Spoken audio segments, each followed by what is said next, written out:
I don't necessarily know that there was anything held against Jermaine Johnson by NFL executives and personnel people. Certainly when he was drafted, I was locked in on it. I was listening to all the reviews and evaluations and scouting reports and all that business, and it was nothing but glowing. Right. I think it's maybe some other guys were just liked a little bit better. Certainly he's playing a position that's one of those positions: cornerback, edge rusher, wide receiver now, left tackle, quarterback is the obvious. But those four positions that are highly valued, so it wouldn't be position. It's not like, okay, you play guard and you're one of the best guards out there, but nobody needs a guard for 15 spots, and so you're going to get passed on because it's not a premium position, but he plays a premium position, so it wasn't that. I see where you're coming from, and I agree to an extent. I guess my issue is just, and this is once again why I always have issues with all these drafts and all these mock drafts that come out before, because you're 100% correct, Mark. You don't know what you're going to see until draft day comes. And I think, and I wrote about this on Monday on NBC6.com. This is where you're seeing the new draft. This is where the new NFL is coming from. You had more guys taken from HBCU schools than Florida State, Miami, and UCF combined. Florida State, Miami, and Florida, the state of Florida's big three, had 16 draft picks last year. This year they had 5. Some of that has to do with what each team did last season, combining for an under 500 record when you combine all 3 schools. Some of it is just this is where we are now as college football, and I think this is to a certain extent what a lot of the big programs like us, Miami, Texas, to a certain extent USC, a lot of these big schools that are kind of having up and down seasons over the past 10 years or so.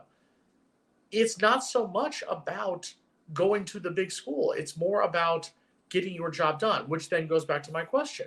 Jermaine Johnson had double-digit sacks, was a Power 5 conference defensive player of the year this season for a team that went 5-7.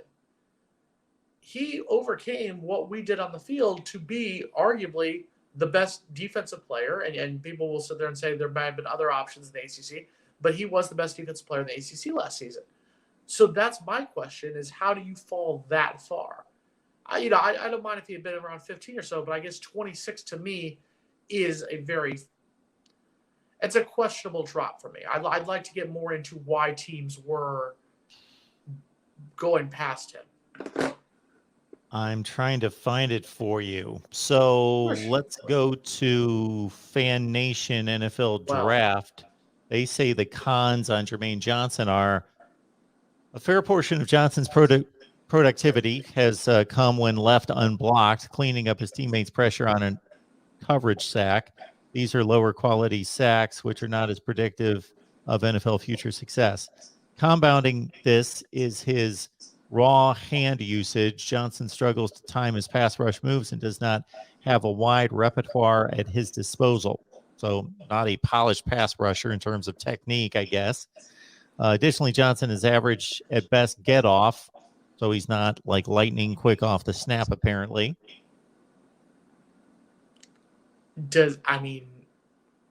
I don't think any of that would drop you from, I saw some mock predictions as high as 7th, like you said, going up in the top 10 to a team like the Jets or the Giants. But you know what? Hey, congratulations to him. I'll at least get to see him once next year when they come down here to take on the Dolphins, and I'm going to puke seeing him in gang green colors. So, but best of luck to him. Struggles to cleanly turn the corner. Stiff hips, ACC those sorts of things. ACC so Defensive Player of the Year, just little things. I agree with what gets stated once we get to the draft by several people, that these guys have been scrutinized so much for months and months and months that none of them sound like they can play football by the time we get to the draft. Like, they've been so nitpicked that if NFL players that have already proven to be successful in the league got nitpicked to that degree, believe me, we'd be watching NFL games and saying, well, that guy sucks. He sucks. He can't do this. He can't do that. No. So their games can all be torn apart. I'll give you a prime example. Malik Willis, the quarterback from Liberty. All we heard was that he was going to be a first-round draft pick. Steelers were going to take him at 20.